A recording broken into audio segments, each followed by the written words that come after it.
Dewi Api menjadi karakter kandidat musuh utama di film Sri Asih. Pasalnya nama yang satu ini disebutkan di trailer. Walaupun hanya sekedar panglima-panglimanya saja, banyak yang menganggap Sri Asih akan berkaitan dengan Dewi Api. Maka dari itu di video yang kali ini kita akan mengenal siapa itu Dewi Api, karakter yang akan diperankan Dian Sastro di jagat sinema Bumi Langit. Sebelum lanjut ke pembahasan, boleh support kita melalui Sosial Buzz dan bisa juga join jadi member agar mendapatkan berbagai keuntungan yang sudah kita tawarkan.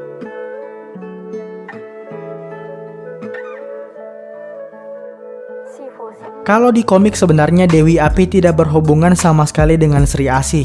Karakter ini pertama kali muncul dan identik sebagai musuh dari Nusantara. Nusantara sendiri merupakan karakter terkuat kedua di Bumi Langit setelah Sri Asih.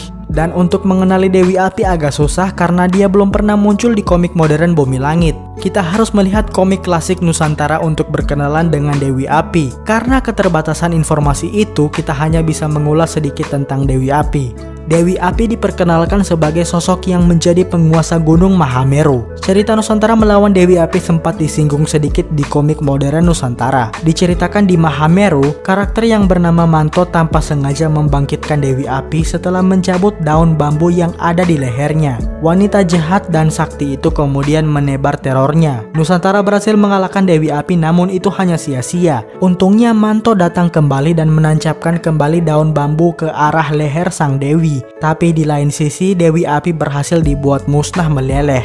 Kemudian mari kita mundur ke komik Nusantara klasik. Diceritakan ratusan tahun lalu hidup wanita sakti dengan julukan Dewi Api, di mana dia menyebar teror berupa membakar kota-kota kerajaan di masa itu. Dewi Api dibantu oleh dua orang pengikut setianya, Kabalen dan Savitri, di mana kedua karakter ini akan kita bahas di video tentang Panglima Dewi Api.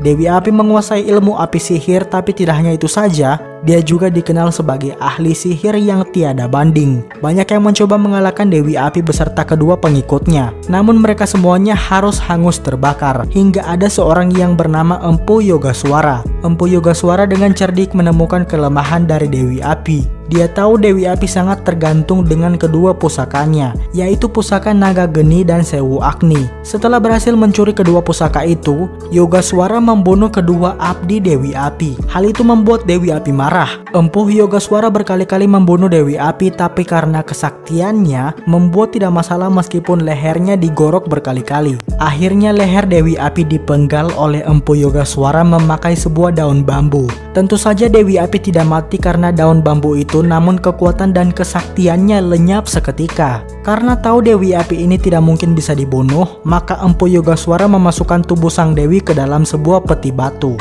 Dan akhirnya Dewi Api dikubur hidup-hidup di sebuah tempat di Gunung Mahameru. Sekaligus Empu Yogaswara memberikan kutukan bagi Dewi Api, yaitu meskipun dia sudah dibangkitkan, Dewi Api hanya bisa bergerak di malam hari saja dan di seputar Gunung Mahameru saja. Kutukan itu hanya bisa lenyap jika Dewi Api mendapatkan kembali kedua pusakanya.